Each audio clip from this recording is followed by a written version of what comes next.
Chers téléspectateurs, merci pour votre fidélité à Star 21 TV, la télévision du 21e siècle. Bienvenue dans votre émission Starcom, une émission qui décrypte l'actualité sociopolitique.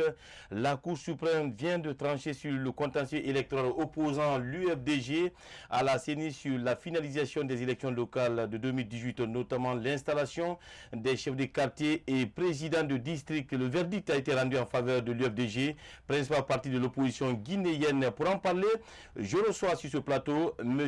Aboubakar Bari, membre de la cellule de communication de l'UFDG, coordinateur du mouvement Pourquoi voter pour Selou. Une fois encore, bienvenue à toutes et à tous. M. Bari, bonjour. Bonjour messieurs, bonjour à tous. Merci d'avoir répondu à notre invitation. C'est un devoir. Comment se porte l'UFDG? Très bien, comme un chat est très bien, l'UFDG se porte très bien. Nous nous préparons pour installer notre champion en 2020 à la tête de la magistrature suprême de notre pays. Vous avez demandé à Alpha Condé? Bon, ce n'est pas une question d'Alpha Condé. Il faut que la donne change dans notre pays. Le grand problème de la Guinée, c'est la respectabilité de la loi. Il faut que les gens respectent la loi. La Guinée n'appartient pas au professeur Alpha Condé. Ce n'est pas à lui de décider qui va le succéder. Il n'a que 2 mandats à faire, ce qui est prévu par la constitution guinéenne. Après les 2 mandats, il faut un autre à la tête du pays. C'est au peuple de Guinée d'en décider. Il n'a rien à faire avec la constitution parce qu'il est dans son 2e et dernier mandat. Il faut que la loi soit respectée dans notre pays. C'est extrêmement important. 2020, là, le peuple de Guinée va décider qui va être au palais Sékou Touré, oui. Et cela n'est pas le vœu du professeur Alpha Condé, ça serait le vœu du peuple vaillant de Guinée. Alors, la Cour suprême vient de trancher sur le dossier concernant bien sûr le contentieux électoral qui lie, disons, l'UFDG, votre formation politique à la CENI. Il s'agit bien sûr de la finalisation des élections locales. Vous avez demandé l'installation des chefs de quartier, présidents du district. Aujourd'hui, quelle est votre réaction là-dessus? C'est une manière encore de dire au peuple de Guinée qu'il doit se réveiller. C'est que vit le peuple de Guinée aujourd'hui, c'est un paradoxe. Nous ressemblons à des gardiens de l'enfer qui meurent de froid. Oui. Nous avions toutes les potentialités. Dieu a doté la Guinée de toutes les richesses. Mais le Guinéen souffre. En 72 ans d'indépendance, la Guinée n'a pas d'eau, la Guinée n'a pas d'électricité. Nous n'avions pas d'infrastructures sociales de base. Il n'y a pas des infrastructures scolaires dignes de nom. Cela doit interpeller le peuple de Guinée. Que cette majorité silencieuse-là doive comprendre qu'elle doit prendre son destin en main pour demander aux dirigeants un meilleur cadre de vie. Et cela ne peut pas se construire lorsque nous travaillons à faire passer nos dirigeants de l'humanité à la divinité. C'est ce qui joue, c'est-à-dire dans notre pays. Oui. C'est nous-mêmes qui faisons passer nos chefs de l'humanité à la divinité. C'est quand même, si vous prenez dans l'ensemble des partis politiques, parce que les chefs, même dans les partis politiques, ça fonctionne comme le président de la République dans une nation. C'est-à-dire, tout est là, on parle, c'est comme si c'était un petit dieu fabriqué qui est descendu par terre, sur terre. Oui. Il faut que cette donne change. Le peuple de Guinée doit comprendre qu'il y a nécessité aujourd'hui de dire à nos dirigeants que la donne doit changer. La Guinée mérite mieux. Le contentieux par rapport aux élections communales de 2018, c'est le seul pays au monde qui bat le record dans ce qu'on appelle, le monde nous suit. Nous battons le record dans les mauvais exemples. La Guinée a fait une élection communale. Il a fallu combien de mois de sacrifice humain pour que nous puissions vraiment aller à l'installation. Ils ont voté une loi qui faisait cadre que les élus locaux du côté des quartiers seront nommés en fonction du prolata obtenu par chaque parti politique pendant les élections communales. Et cela même, c'était au début, nous ne pouvons pas le comprendre. Mais nous avons accepté ce sacrifice-là. Les élections se sont tenues. Il y a eu incapacité des dirigeants de pouvoir installer ce chef de quartier-là. Il faut qu'il y ait des morts, il faut qu'il y ait cas de blessures, il faut qu'il y ait, il faut qu'il y ait la terreur dans le pays pour qu'on puisse installer cela. Oui. L'UFDG est un parti légaliste. Nous avons jugé nécessaire d'interpeller l'appareil, c'est-à-dire judiciaire du pays, pour demander à ce que la loi soit respectée. Parce que ce qui est là aujourd'hui, les élections communales, c'est tranché par nos textes de loi. Et aujourd'hui, la Cour suprême nous donne raison. Et vous entendez même le président de la CENI parler, c'est-à-dire c'est une honte pour la République. Oui. Lorsqu'il dit qu'ils n'ont pas les résultats, du côté des quartiers, c'est une honte pour la République. Alors l'UFDG est en train de se battre. Certainement d'ici la fin de cette semaine, nous allons prouver à Maître Salif Kébé, nous avons nos résultats parce que nous connaissons ce que nous avons obtenu. Nous sommes un parti structuré, organisé, qui a vraiment des représentations dans tous les coins et recoins de la Guinée et nous allons fournir cela pour que l'installation puisse se faire. Parce que ces élus locaux-là, du côté vraiment des quartiers et des secteurs, c'est extrêmement important. Il faut que les gens le comprennent. Ils sont des acteurs incontournables dans le processus électoral. Et à chaque fois qu'il y a fraude électorale, ils sont impliqués. Mais est-ce que, M. Barry, concrètement aujourd'hui, vous ne pensez pas que l'UFDG ait une grande part de responsabilité dans ces... disons, de ce qu'elle est victime aujourd'hui, puisque les accords qui ont été signés à l'époque ont été vraiment dénoncés par certaines formations politiques, notamment le Bloc libéral de Dr Fayam et l'UFR de Sidi Touré à l'époque, concernant le point 2 de l'accord, concernant l'installation des chefs de quartier. L'UFR, le Bloc libéral, avait demandé que les chefs de quartier soient élus sur une base. Mais malheureusement, vous avez cautionné avec le RPG que les chefs de quartier doivent être choisis en fonction des résultats obtenus par parti politique. Vous ne pensez pas que vous soyez vraiment à l'origine de votre malheur? Pas du tout. Je vais vous dire quelque chose. Vous savez que le Guinéen ne regarde pas dans les rétroviseurs. Il faut faire une rétroperspective de tout ce que nous vivons aujourd'hui. À la sortie des élections présidentielles de 2010, entre les deux tours, il a fallu 4 mois pour aller au second tour des élections. Et là, Cellou Dalein Diallo accepte ce sacrifice-là, qui était une violation de nos textes de loi, pour aller aux élections présidentielles. Il est sorti premier parmi une vingtaine de candidats, en obtenant 43% des voix, et en étant accompagné aussi par le troisième de la course de 2010.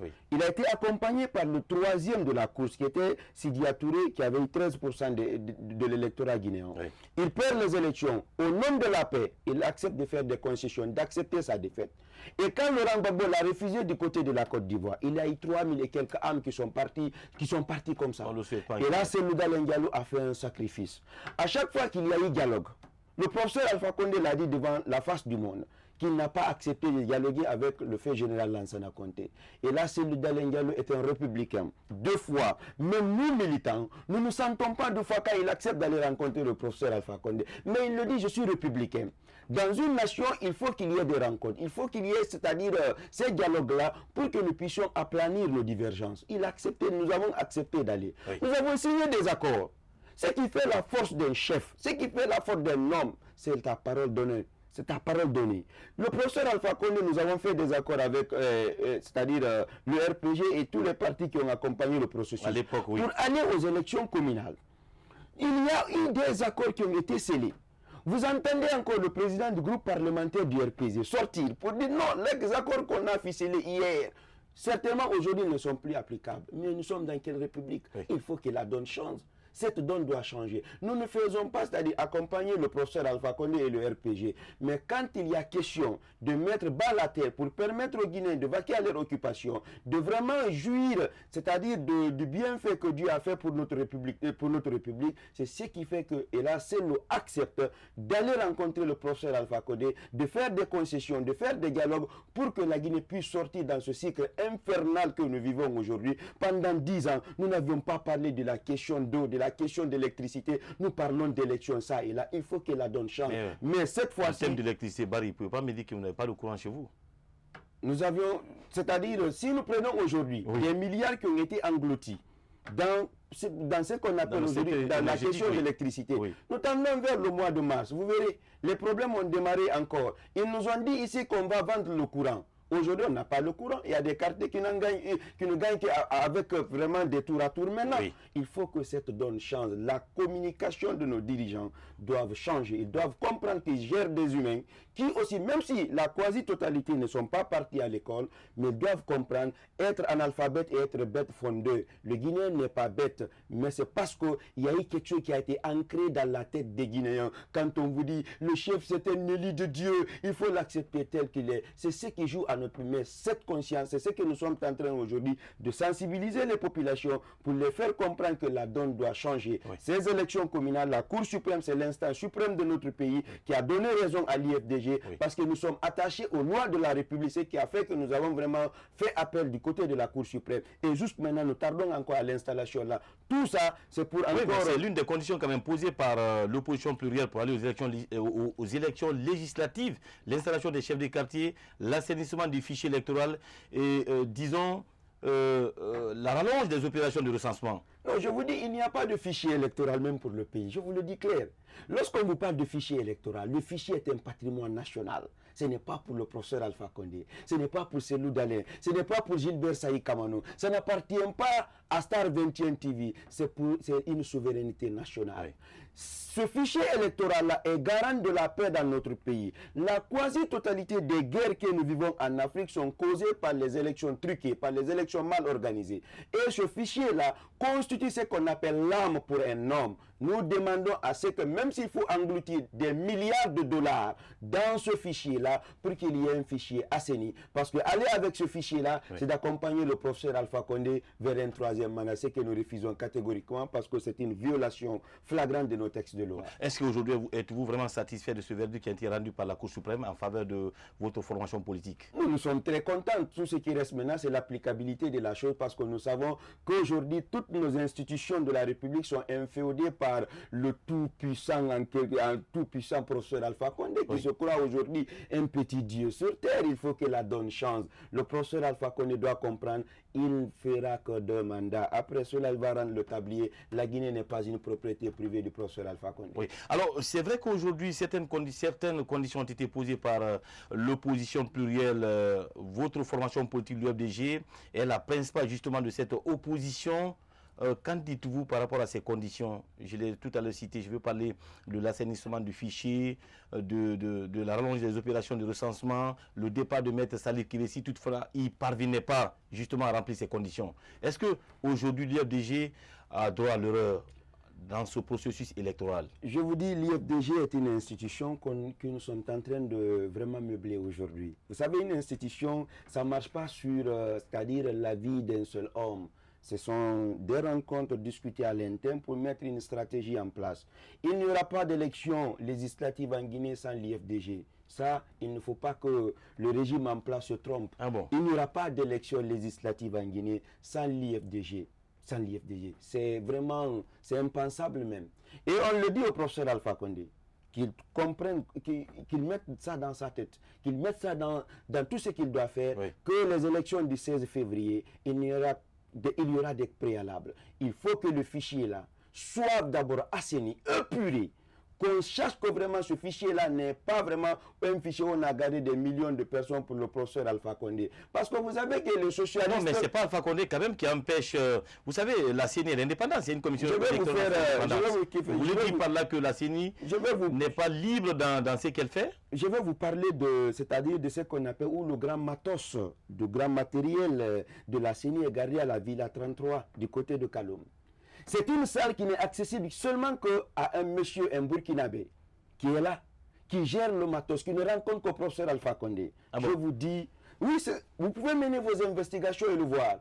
Je vous dis une fois de plus encore, la donne va changer. Ce fichier électoral-là, des experts sont venus le voir. Ils ont dit haut et fort. Vous savez pourquoi tous les Guinéens étaient appelés à venir se recenser cette fois-ci-là? Ouais. C'est parce que le fichier existant était un fichier mal conçu, un fichier qui avait assez de problèmes. Oui. Ils ont demandé à ce que tous les Guinéens viennent devant la machine pour que nous puissions avoir un fichier. Et ce fichier-là est source de problèmes. Aller aux élections avec ce fichier-là, c'est préparer la Guinée à un lendemain incertain qu'on ne souhaite pas pour notre pays, oui, pour la paix et la stabilité de notre Guinée. Je demande au professeur Alpha Condé, parce que ce que Dieu a fait pour lui, à 72 ans, Dieu lui donne le pouvoir. Il a combattu avec Feu Siradio, Feu Bamamadou. C'est si aujourd'hui son parti. Et lui a gardé tout ce temps-là. Il doit comprendre qu'il doit laisser la Guinée dans la paix, dans la tranquillité. Et s'il refuse ça, il trouvera l'IFDG sur son chemin parce que cette fois-ci-là, il n'y aura pas d'arrangement. Le fichier sera assaini, il sera propre. Les élections seront transparentes sur toute sa ligne. Mais M. Barry, vous avez suivi quand même, ou vous suivez les déclarations du parti au pouvoir, je veux parler du RPG Arc-en-Ciel, qui tiennent coûte que coûte d'aller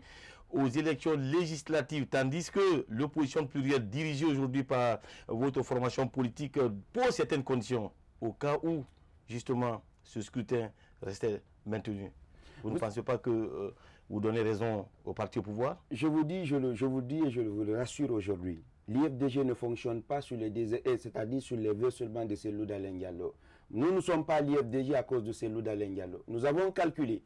Aujourd'hui, l'ensemble des partis politiques qui compétissent sur le terrain, l'IFDG est l'alternative aujourd'hui crédible pour le pays. Celui d'Alain Diallo est un produit vendable aujourd'hui pour la Guinée et pour la Guinée et tous les patriotes épris de paix et de bonne gouvernance. Oui. Et à chaque fois que cette ligne de conduite-là sera vraiment bien gérée par celui d'Alain Diallo, nous resterons et nous l'accompagnerons. Mais nous ne sommes pas là pour faire l'apologie d'un nom ou parler d'un homme.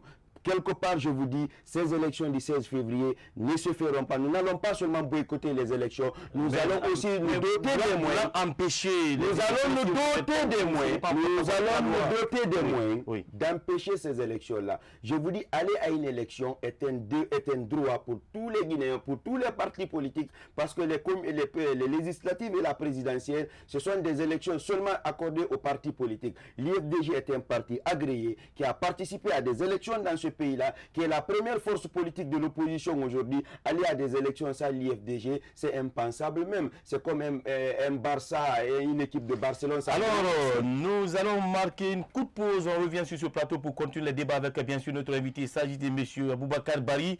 Il est bien sûr l'un des responsables de la cellule de communication de l'UFDG, principale formation politique de l'opposition. On revient sur ce plateau dans un instant.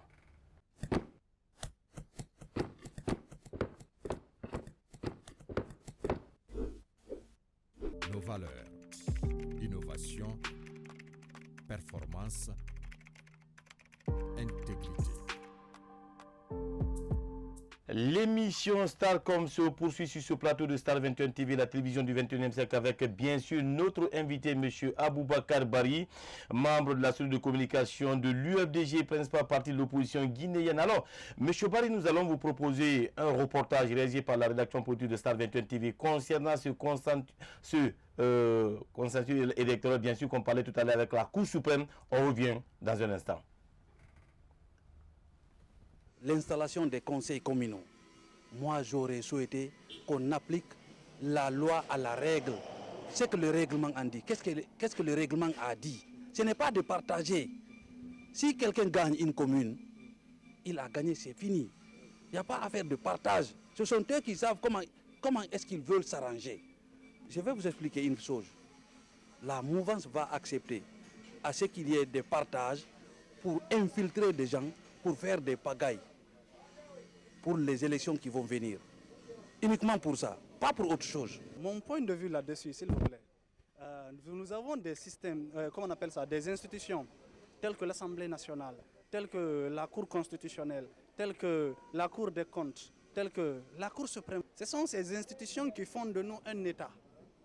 Et si cela s'accentue sur un sujet, nous devons tout faire pour que cela soit respecté.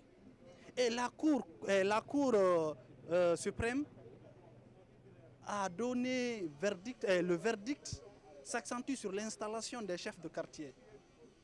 Et si vraiment nous sommes un État indépendant, un État démocratique, nous devons tout faire pour pouvoir installer ces chefs de quartier. Pas seulement dans le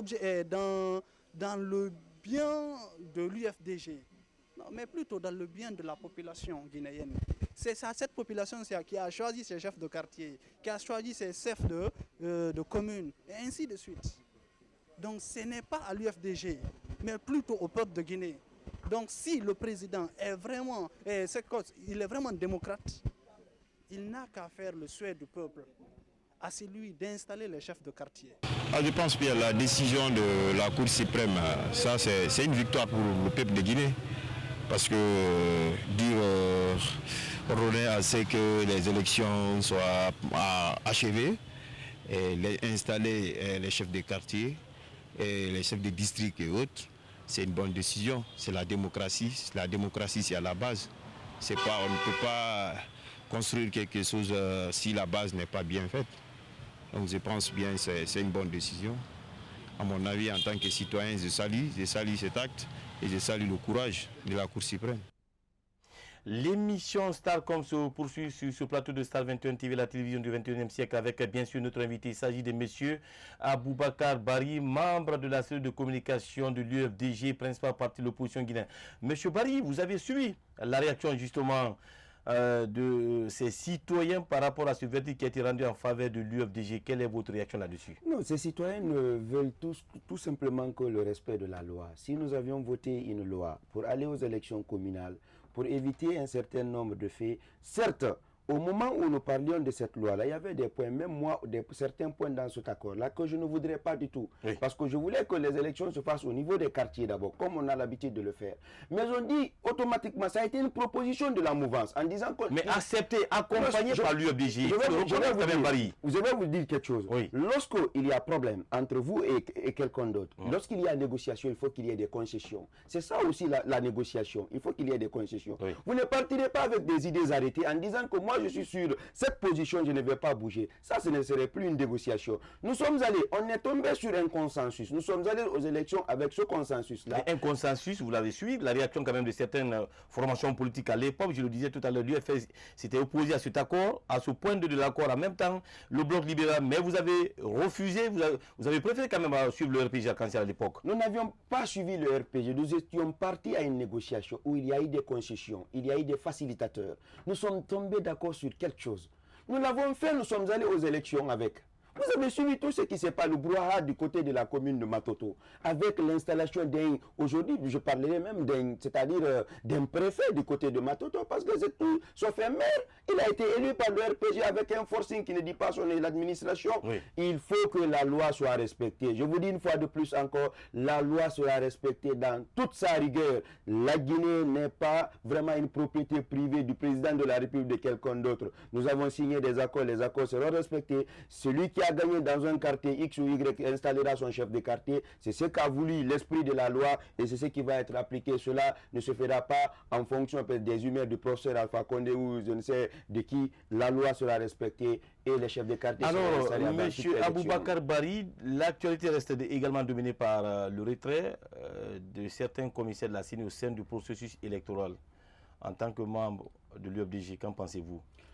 Oui, je salue l'idée de ces commissaires-là, parler de retrait dans le processus des élections législatives, tout en restant des commissaires de la CENI. Oui. Parce que c'est une loi aussi qui les amène de ce côté-là. C'est clair, ils se sont simplement retirés du processus en cours des législatives du 16 février 2020. Justement. Mais il reste des commissaires de la CENI. Ils sont au nombre de 7, tous issus de l'opposition.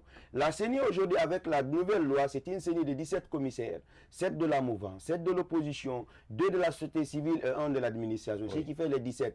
Et selon mes informations, il y a ce qu'on appelle, c'est-à-dire des statuts et règlements à l'interne de la CENI qui disent que la CENI, il faut au minimum 12 commissaires pour qu'elle puisse continuer le boulot. Et aujourd'hui, Maître Salif Kébé est en train de mettre la pression parce qu'il reçoit des injonctions depuis le palais Sékou Touréa pour qu'il aille aux élections là. Mais je vous dis une fois de plus encore, le forcing ne profitera à personne. Le professeur Alpha Condé doit arrêter de s'aimer la terreur dans le pays, de préparer la Guinée à un lendemain incertain. Et c'est le lieu et l'endroit d'interpeller la communauté internationale et nationale, d'interpeller les forces vives de ce pays-là, de se lever, de ne pas laisser ce pays-là brûler, parce que la Guinée, c'est-à-dire, c'est la chose commune qui nous lie. Il faut que la donne change. Une fois de plus encore, la CENI ne devrait plus continuer le boulot, parce qu'ils ne sont que maintenant, ils ne sont que quelque chose de 10 personnes maintenant, et il faut un minimum de 12 commissaires pour que le travail puisse se faire. Tout ça, je vous dis, le procès, depuis son élection, il ne fait que violer la loi dans notre pays.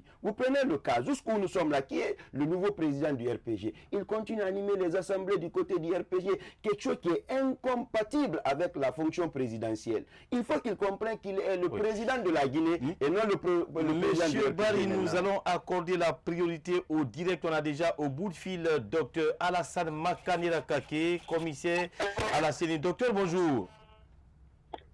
Allô, bonjour.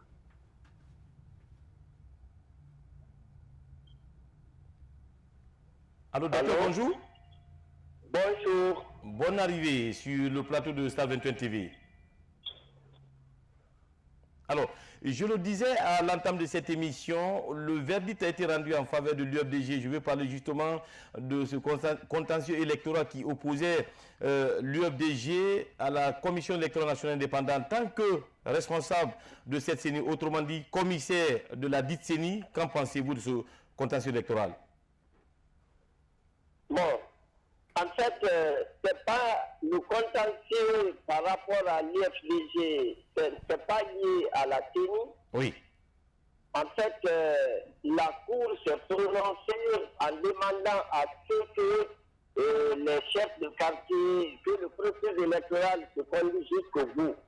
Mais l'analyse en fait que nous devons faire, c'est que le juge n'a pas d'injonction à faire à l'administration. L'exécution donc de la décision incombe à l'administration. C'est dans ce cadre on peut savoir s'il y a bonne foi pour l'administration ou pas. C'est une façon non seulement d'apprécier notre justice, mais aussi d'apprécier notre administration ou notre État pour savoir si l'administration guinéenne est soumise au droit ou pas. Parce que si elle se soumet à la décision de la Cour, c'est une administration qui est soumise au droit. Si elle ne se soumet pas, on dit que c'est une administration récalcitrante au droit. Donc c'est un bon exemple pour le peuple de Guinée de savoir ce qu'est réellement son administration. Moi, c'est ce que je tire de la décision de la Cour. Oui. Alors, docteur, vous voulez dire par là qu'après cette décision ou ce verdict de la Cour suprême, le ministère de l'administration du territoire doit procéder à l'installation des chefs de quartier? C'est ce que je dis. Effectivement, je dis le juge n'a pas d'injonction à faire à l'administration. Ok. Mais c'est une preuve pour nous d'apprécier notre administration guinéenne. Est-ce qu'il y a une administration qui est soumise au droit, donc prolongement de l'état de droit, ou bien c'est une administration qui refuse l'application du droit? Je dis c'est sur le terrain, sur les faits de l'administration, nous allons constater cela. C'est pourquoi c'est une bonne occasion pour nous, les spécialistes non seulement, mais aussi le peuple de Guinée pour apprécier l'administration guinéenne. Oui. Docteur, nous profitons justement de cet entretien pour vous demander aujourd'hui, après votre retrait du processus électoral à la CENI, est-ce que vous continuez à prendre part aux différentes plénières de la dite institution? Bon, je ne sais pas, parce que je ne suis pas été appelé à une plénière. Je suis à la CENI, je fais mon boulot, mais je n'ai pas été convoqué à une plénière d'abord. Ok. Alors, après justement votre retrait au sein du processus, est-ce que vous bénéficiez aujourd'hui quelques privilèges de la dite institution, autrement dit les avantages qui étaient accordés aux différents commissaires de la CENI? Bon, j'insiste là-dessus, en renonçant à se retirer du processus électoral, on renonce immédiatement, absolument, intégralement à tous les avantages liés à ça. Ça, il ne faut même pas discuter de cela. C'est une obligation. Ou bien ça n'a pas de sens. Je ne peux pas vouloir dire non, parce que je ne veux pas faire le travail et utiliser le fruit de ce travail. En droit, on appelle ça lundi. Et lundi, on ne peut pas, moi je ne pourrais pas accepter lundi. Ok. Docteur Alassane Makanera Kake, commissaire à la CENI, merci d'avoir répondu à nos questions ce matin, docteur. Merci. On revient sur ce plateau avec bien sûr notre invité, M. Aboubakar Bari, membre de la cellule de communication de l'UFDG. M. Bari, vous avez suivi la réaction justement de Dr Alassane Makanera Kake, commissaire à la CENI. Quel est votre point de vue? Je l'ai suivi avec beaucoup d'attention. Ce qu'il vient de dire, c'est ce qui doit être fait. Mais vous savez, nous sommes dans un pays où, comme le disait Martin Luther King, lorsque vous voulez des ennemis, il ne suffit pas de déclarer la guerre, il suffit juste de dire la vérité. Oui. Ce monsieur fait partir aujourd'hui des hommes qui incarnent vraiment des valeurs républicaines dans notre pays. Renoncer vraiment à son statut, par exemple, c'est à se retirer du processus implique automatiquement refuser aussi à ce que vraiment vous profitez aussi des biens des privilèges de l'institution. Il a été clair là-dessus. Alors pour dire, c'est-à-dire il faut que le ministre de l'administration et de la décentralisation comprenne qu'il y a nécessité aujourd'hui de montrer à la face du monde aujourd'hui que le régime Alpha Condé est un tout peu respectueux de la loi, mais nous savons que depuis l'élection du professeur Alpha Condé, tout tourne autour de ses vœux et de ses déshydratats. C'est quelque chose qui est regrettable pour notre cher Guinée. Nous marquons une courte pause, on revient dans un instant sur ce plateau pour continuer les débats avec vous, chers téléspectateurs.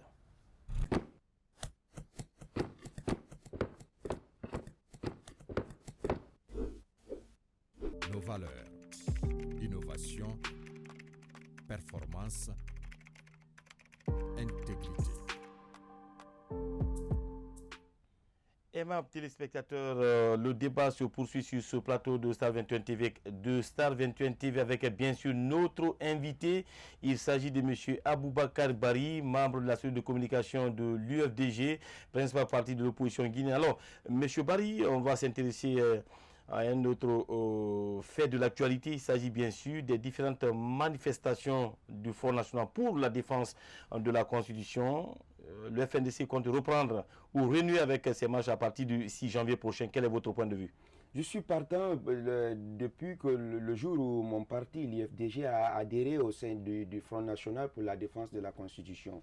Parce que c'est-à-dire la réussite du combat du FNDC va au-delà des petits intérêts aujourd'hui que certains croient, lorsque Alpha Condé n'est pas, ils ne vont plus profiter de ces intérêts-là. Qu'on comprenne que la Guinée, nous voulons pour une première fois qu'il y ait un ancien président vivant qui passe la main. Nous le voulons. Alpha Condé n'a pas assez fait pour la Guinée. Mais aujourd'hui, le plus grand, c'est-à-dire sacrifice qu'il puisse faire pour la Guinée, c'est d'accepter de respecter la Constitution et de sortir par la grande porte, d'éviter ces sirènes révisionnistes.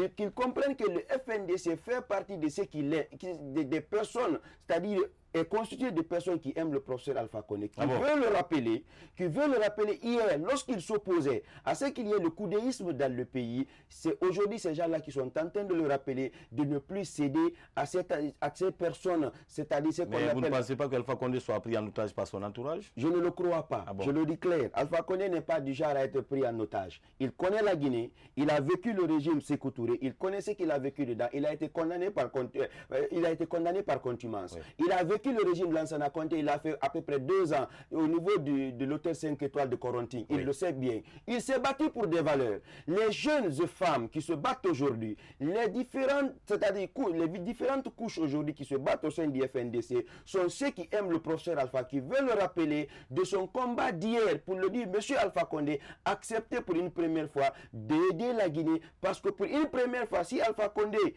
accepte cela, ce serait maintenant quelque chose qui va être inculqué aux Guinéens, qu'on n'aura que 2 mandats à faire. Et même si demain c'est Cellou-Dalein qui est élu à la tête de la Guinée, il ne fera que 2 mandats. Il faut accepter l'alternance, c'est l'oxygène de la démocratie. Très important. Je crois qu'on a déjà au bout de fil M. Sékou Nana Sylla. Il est membre de la cellule de communication du parti au pouvoir, le RPG arc-en-ciel. M. Sékou Nana, bonjour. Bonjour mon cher frère, bonjour à nos millions d'auditeurs. Merci d'avoir répondu à notre invitation. Alors M. Sékou Nana, on s'intéresse à ce verdict de la Cour suprême, vous le savez, le verdict a été rendu en faveur bien sûr de l'UFDG. Le dossier, il s'agissait de l'installation des chefs de quartier en tant que membre de la cellule de communication du parti au pouvoir. Quelle est votre version? Pardon, je ne vous ai pas bien entendu. La ligne, elle est très mauvaise. Je n'ai pas bien compris la question. Je reviens sur la question. Oui.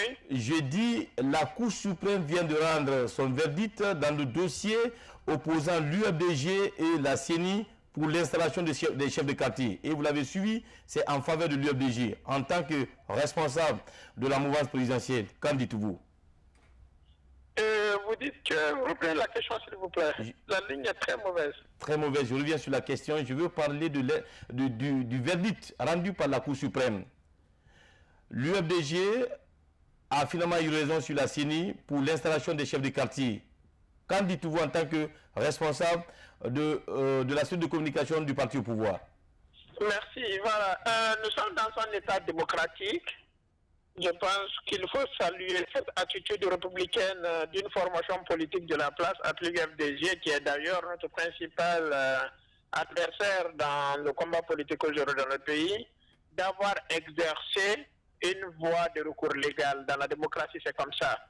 Donc la Cour suprême est une institution indépendante qui a pour seul rôle de dire le droit, seulement le droit et rien que le droit. Donc si cette Cour estime qu'il y a lieu aujourd'hui d'installer les chefs de quartier qui, sous l'empire de l'actuel code électoral, doivent être élus, je pense que c'est une chose normale. Mais le problème que nous avons, la Cour suprême a rendu son arrêt en interprétant le droit, rien que le droit, seulement le droit. Mais parfois, lorsque la loi qui est interprétée sous le fondement de laquelle l'institution judiciaire donne son arrêt est difficile d'application, l'arrêt de la justice va exister, mais la matérialisation, la traduction concrète de cet acte devient très difficile. Aujourd'hui, nous estimons qu'il sera très difficile de procéder à l'élection des chefs de quartier. Oui. Premièrement, c'est un fait c'est une nouveauté pour les Guinéens. Deuxièmement, sous l'empire du code électoral, la manière de les délire ces chefs de quartier d'abord est non seulement désuet, c'est totalement suranné, c'est complètement dépassé. Donc aujourd'hui, c'est aux forces politiques de comprendre que prendre certaines lois, adopter certaines lois pour faire plaisir à certaines formations politiques parfois ne peut pas permettre au pays de marcher. Mais Nana, les chefs de quartier, oui. Nana, pourtant c'est un accord qui a été signé entre la mouvance présidentielle et l'opposition. En fonction des prorata obtenus par parti politique, on doit procéder à l'installation des chefs de quartier. Je crois que l'accord doit être respecté en principe. Non, vous savez, les chefs de quartier doivent être élus. Hein? L'affaire de prorata, c'est une question d'élection. Donc aujourd'hui, la matérialisation est difficile. L'applicabilité de la loi est difficile. Pour quelle raison concrètement? Pour quelle raison, Sekounana? Pour quelle raison? Parce que la loi, c'est-à-dire son application est difficile. Sinon, les maires sont élus aujourd'hui. Tous les maires sont installés. Pourquoi pas les chefs de quartier? Oui, pourtant les résultats sont là. L'UFDG détient quand même les copies. Non, mais les résultats, mais c'est une élection bus qui doit être organisée là. Dans les quartiers, c'est une élection bus. Donc, ça deviendra, c'est une histoire qui est très compliquée. On n'a pas besoin, sincèrement, en Guinée, d'élire les chefs de quartier. Que le président s'appelle Elal Ndialo, qui s'appelle le professeur Fakone, qu'il s'appelle Sidia Touré. C'est-à-dire, l'application de cette loi sera très difficile. Donc, la Cour suprême a rendu son arrêt que nous saluons, parce que c'est une preuve aujourd'hui que la justice est indépendante. C'est une preuve que la Guinée est une véritable démocratie. Donc, nous nous en réjouissons. Et nous espérons que l'arrêt puisse être traduit concrètement, parce que nous aussi, nous sommes partie prenante. Les quartiers, on en a gagné en nombre suffisant. Donc, au même titre que n'importe quelle autre formation, nous sollicitons que ces choses soient installées. Mais l'application sera très difficile. C'est pourquoi nous ne devons pas faire primer les accords politiques sur nos lois. Si on veut regarder le visage des uns et des autres, pour mettre tout ce que les politiciens veulent dans des accords et pour en faire des lois, c'est ce que les lois deviennent désuètes, c'est-à-dire elles existent, mais leur application devient difficile. C'est comme à l'époque, par exemple, on avait un article du Code civil qui prohibait la polygamie en Guinée, alors que tout le monde est polygame en Guinée. Donc parfois, il faudrait qu'on tienne compte du factuel. Il faudrait qu'on tienne compte de la réalité. Faire plaisir aux uns et aux autres ne nous mènera nulle part. Nous devons construire de façon structurelle notre État. Nous devons prendre des lois qui soient en parfaite adéquation avec nos réalités. Mais vouloir prendre des lois pour faire plaisir à tel ou tel, c'est des situations difficiles comme ça que ça entraîne. S'il n'y a pas de difficulté, pourquoi on n'arrive pas à installer ces chefs de quartier alors que nous tous nous le demandons aujourd'hui? Parce que nous n'avons rien à perdre dans le processus. Hein? Au contraire, si c'est fait, nous nous en réjouirons. Voilà. Alors, une dernière question, justement, M. Sekounana Sylla, il faut le rappeler que vous êtes l'un des responsables de la cellule de communication du parti au pouvoir. Qu'en pensez-vous justement de certaines conditions qui ont été posées par l'opposition plurielle par rapport à leur participation aux prochaines élections législatives, notamment l'assainissement du fichier électoral? Écoutez, premièrement, ce que nous devons dire, c'est que ces formations politiques, hein, la loi leur donne le droit de participer à une élection. Oui. Tout comme la loi leur donne le droit de ne pas participer. Donc les conditions là, c'est entre eux et l'État. Nous avons très peu de commentaires à faire par rapport à ça. Nous, ce qui est notre préoccupation, la loi nous permet de participer aux élections. Aujourd'hui, les difficultés qui ont existé, les défaillances qui ont existé, ont été vécues et subies par les formations politiques de la même manière. Aucune formation politique n'a été plus victime que d'autres. Si nous devons partir par exemple de la révision exceptionnelle de la liste électorale, si vous prenez Conakry, il y a eu plus de nouveaux recensements dans la commune de Ratoma que dans toutes les autres communes de la capitale. Ah bon? Même dans le bastion Matoto du pouvoir. Donc nous, ce que la loi nous permet de faire, c'est de participer aux élections. Nous sommes dans le processus. Tant que nous allons remarquer des manquements graves, nous allons les dénoncer pour qu'ils soient corrigés. Mais l'autre, là, sincèrement, on n'a pas besoin de faire trop de commentaires dessus. Okay. C'est un problème entre l'État qui est là pour tout le monde et ses compatriotes de ces formations politiques de l'opposition. Nous, nous restons derrière les institutions républicaines, les institutions légales qui ont à charge d'organiser ces élections et nous nous préparons pour être présents le jour J. Voilà. Monsieur Sekouna Nassila, merci d'avoir répondu à nos questions ce matin. Au plaisir. Nous vous souhaitons une excellente journée en compagnie, bien sûr, des programmes de Merci, Star 21 bonne TV. fête. Alors, on revient sur ce plateau avec notre invité, Monsieur Aboubakar Bari. Vous avez suivi la réaction de ce responsable de la cellule de communication du parti au pouvoir. Quelle est votre réaction? Bon, Sekounana, c'est un ami. Il est dans la cuisine du RPG. Il ne peut pas. C'est-à-dire, on vous fabrique au mensonge. On vous fabrique automatiquement au mensonge. Je vous le dis clair. Oui. Lorsqu'aujourd'hui, le RPG nous dit qu'il ne peut pas vraiment élire les chefs de quartier. C'est une élection, ce n'est pas une nomination. Oui. Parce que nous avions dit, par exemple... Mais parce que l'UFDG a accepté quand même de signer l'accord. Non, je vous donne juste un exemple. Comment ça se passe? Les élections ont été organisées dans tous les quartiers et secteurs de la Guinée. Bien sûr. Je prends un quartier, par exemple, Kipé. Nous prenons par exemple Kipé, on dit que Kipé est un quartier. Tous les candidats qui voulaient être vraiment maire dans la commune de Ratoma ont postulé avec une liste. Si Kipé finit de voter, on compte le nombre de bureaux dans Kipé. On essaie de voir quel est le parti qui est venu premier à Kipé. Oui. Si c'est le RPG qui est venu premier à Kipé, automatiquement le RPG met en place ici, c'est-à-dire le chef de quartier. Il faut qu'on sorte de ce mensonge-là qui est vraiment cousu de fil blanc. Il faut qu'on arrête cela. Oui. Le pays là doit changer. C'est pour cela que je dis, la jeunesse guinéenne, elle doit se remettre en cause. Un jeune ne peut pas se comporter de la sorte-là. Même aujourd'hui, voyez les jeunes politiques, quel est leur comportement aujourd'hui. Ils sont plus pourris que ces anciens que nous voulons aujourd'hui dire qu'ils doivent céder la place. Vous réclamez l'avènement des jeunes aux affaires. Je ne suis pas pour un jeune président ou un vieux président. Je suis pour un Guinéen patriote qui aime ce pays-là, qui peut mettre la Guinée sur les rails de développement. Qu'il soit vieux, jeune ou femme, ce n'est pas moi mon problème. C'est de l'irrationnel. Le rationnel, c'est quoi? C'est un président qui est à la hauteur des attentes des Guinéens. La question de jeunesse ou de femme, je ne sais pas. Je ne me mettrai pas dans ce débat-là. Je suis dans un débat de la recherche d'un président qui peut changer le quotidien des Guinéens. Parce qu'aujourd'hui, la Guinée mérite mieux. Mettre des jeunes pareils qui se comportent de la sorte-là en disant que ces élections ne peuvent pas se tenir ainsi, il faut qu'on arrête. La jeunesse doit se remettre en cause. Oui. Nous constituons vraiment ce qu'on appelle le présent et le futur de la Guinée. Nous sommes la relève de ce pays-là. Il faut qu'on accepte de fois d'être vraiment même mis, c'est-à-dire il faut qu'on accepte de fois d'aller à la rencontre de certaines décisions de nos partis politiques. C'est extrêmement important. On n'est pas obligé de tout gober dans nos institutions politiques. Il faut que la démocratie règne. Si nous voulons la démocratie... Est-ce qu'au sein de l'UFDG, il y a de l'alternance? Je vous dis... Depuis qu'on a quand même, depuis le départ de Bambadou, c'est quand même Dalen qui dirige le DG. Il n'est là que depuis 2007. Ah bon? Il n'est là que depuis 2007. Oui. C'est pour vous dire combien de fois nous ne sommes pas là pour fabriquer des petits dieux. Non. À l'IFDG, c'est une institution où le débat est organisé et structuré. Chacun a sa part, c'est-à-dire a sa contribution à faire. Oui. Mais il faut que la jeunesse se remette en cause. Nous constituons le présent et le futur de la Guinée. Pour des questions de nem-nem, il faut qu'on arrête maintenant parce que la donne doit changer. La Guinée mérite mieux. Alors, Bari, concrètement aujourd'hui, honnêtement, Alpha a pris les rênes du pays, ça fait 9 ans. Quelles sont les actions qui ont été posées par Alpha Condé?